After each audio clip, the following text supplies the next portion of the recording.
Hello and welcome, Battleforge community. Today I'm back with a big speed run. I can present you the Bat Harvest all-time record today. So we will take a look at the 1 minute and 56 run that was performed by Kamen, who is supported by Legit Nacho, Soulharvester, and FoodForThought. Um, and I can tell you this run is really damn clean.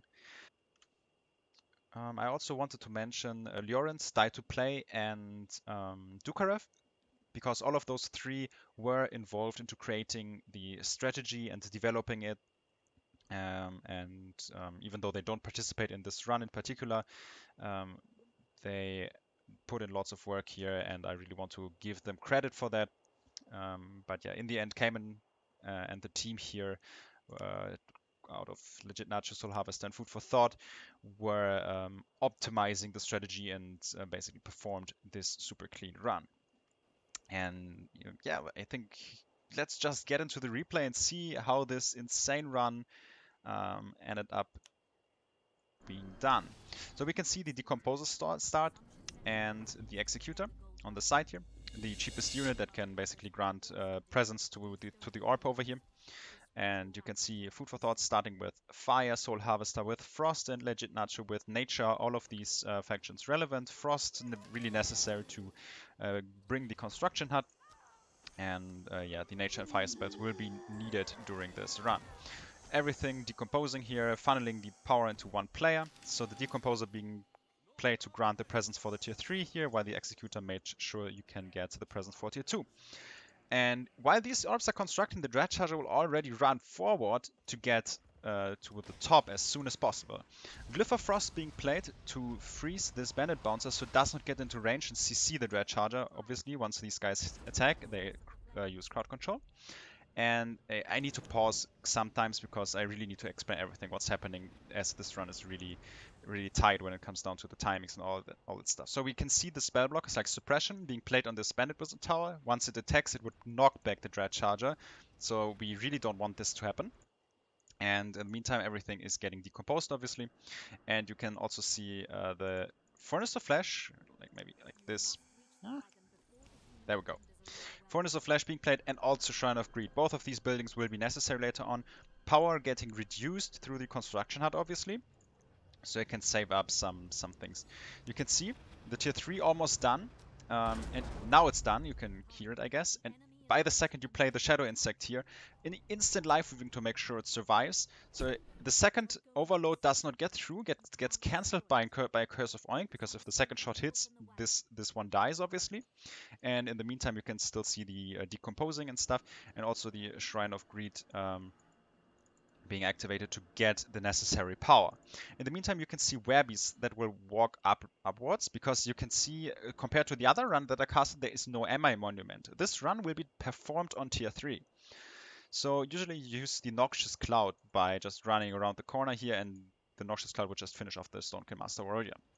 This is not possible right now because the Dread Charger ran to the top much earlier. So then that guy needs to be removed by another tool. And you can see what's happening here first of all. Thunderstorm, Frostbite, and lots of stuff being played. So I will just pause again so I can tell what's happening here. Frenetic Assault being played onto the Stonekin Master Warrior. So all of these units around it will just start attacking him and kill him. Combined with the Thunderstorm and the Frostbite, this is going to be enough to remove the unit essentially. And in the meantime, the Shadow Insect received another buff after teleporting over the wall here. It got Warrior's Death. First of all, that makes sure that this Bandit Windhunter cannot CC it. Sometimes you can dodge the shots with Swift units anyways, but you really don't want this to happen either way. And also, it takes a lot less damage. So it's much more likely to survive the Stonekin Gemi, this Stonekin Grinder, and yeah, that's super important.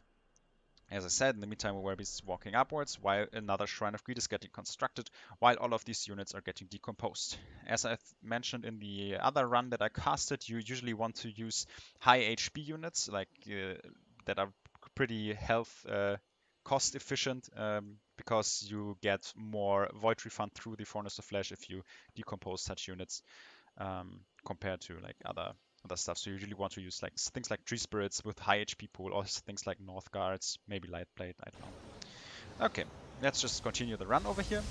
Very important to see everything what's happening. This one is getting killed, so the Shadow Insect runs through. Another Glyph of Frost blocking the Bandit Bouncer here. And yeah, and what's happening here again? Another pause. Sorry for the pauses, but I really need to make sure that everything is covered in the cast here. This one will die anyways because of the Warrior's death, so there's no intention of keeping this one alive. Another Shadow Insect will be played instead. This one will basically make sure that it pulls the attention of those units, especially the Stonekin Master. And the Shadow Insect here can just run to the top now. And in the meantime, the Bandit Werebeasts get closer while units are getting decomposed. As you can see as well, FoodForThought ended up building tier 2. So he will go towards Shadow in this run, which will be important later on. So he also can use the Executor here to Eliminator, sorry, to give a little extra decomposer food. But yeah, so this Aura of Corruption will be important later on, but we will ignore it for now. Just notice that it got played here. You can see another Shrine of Greed being used, and let's just see what happens over here on the top. You can see spawns of Fallen Sky Elf and Dryad, and in the meantime, what's happening over here is that you can see the combination of Thunderstorm and Soul Shatter killing this Bandit Warrior. The spawn presence got enabled by the werebeasts that were capable of walking to this corner here.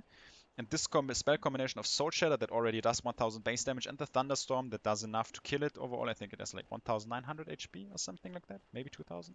I don't know it exactly. Or was it 2400? I'm not sure entirely, but I can tell you this combination is enough to kill the warrior. I'm not sure if they also use the frostbite here. But yeah, Shrine of Greed, always making sure the timings happen after you use those big spells. So you play the Thunderstorm, you play the Soul Shatter, which increases your Void, and then you use the Shrine of Greed to basically get 50% Void return, so it essentially gives you more power back. Important to note, I'm not sure if everyone is aware of this, the Shrine of Greed has a drawback. If you activate it for 30 seconds, there will be no power refund at all. So if you play a spell, there won't be a void return. To circumvent this Shrine of Greed, after you activate it, it will get immediately destroyed. This basically enables you to suppress the downtime where the 30 seconds of blocking refunds are active. And yeah, you basically just lose the 100 power through destroying the Shrine of Greed. And this is not the big deal. Okay, let's just head back to the top. So this Aura of Corruption is still active. You can see the Stonekin Warrior chasing a little bit, but still ignore it. And now Shadow Insect, buffed with Life Weaving. Fallen Sky Elf being played. Pretty important to make sure that you later on can one-shot the boss, of course. Yeah, this Green Dryad enables those units, once they get teleported by the Nether Warp, that you don't get the port immunity. So you can essentially teleport units twice. In other runs, you might see Incredible Mo for that, but of course, Incredible Mo is much more expensive and also has a certain downtime up until you can activate the ability. And since this run is super tight, you just don't have the time to build up that Incredible Mo, invest the 200 power to activate it. So you basically use the Dryad, which is a little like clunkier because that is not a global buff, but just a local one. And after the first port, it essentially is gone, so you can only port twice. But it's much cheaper in this situation. It's totally sufficient. And yeah, let's just go again. You can see teleport. Also, this guy got rooted. Next teleport. And now this Fallen Sky walks into position. And now what's important, you will see, what we'll see here are two Aura of Corruptions. So the one way of making sure that you can use the Aura of Corruption combination is that you reset the cooldown timer by offering. But in this case, you use two Aura of Corruptions because the second player here, I think it was FoodForThought, also went tier 2. So You basically have two players that can play Aura of Corruption, and both will be played, so you can basically do double damage by stacking those tools. And that is very important, of course. So Stonekin Warrior here in the Aura. This one is still alive, so the boss didn't even spawn yet, right? But this Aura is still active. So you can see what's happening here. An Equilibrium is getting casted. So this spell is an Arcane. And this essentially can be casted without crowd presence.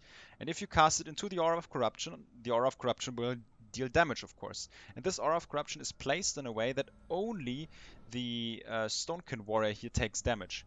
This indicator is just wrong, by the way. So don't be fooled by that. It only damages the Stonekin Warrior here and one-shots it. Pretty important here to make this run possible, because by the second you kill this one, the end boss spawns. And you can see now all Stonekin Warriors are removed. And yeah, still units walk up here to feed. Still Shrine of Greeds are getting used to make sure you have the necessary void refund to enable all those spells being played, because of course Kamen is the only one who can use them, as he's the only one in tier 3. You can only get the support by the frostbite suppression. That's the things that the tier 1 players can use to support in this situation. But obviously to deal damage into things like an Aura of Corruption, you need the higher tier spells. And for that, the Shrine of Greed Void Return is very, very essential, of course. So what we are seeing here, of course, another Warrior's Death, because you really don't want the Fallen Sky Elf to die, because at that point the run is ruined, of course.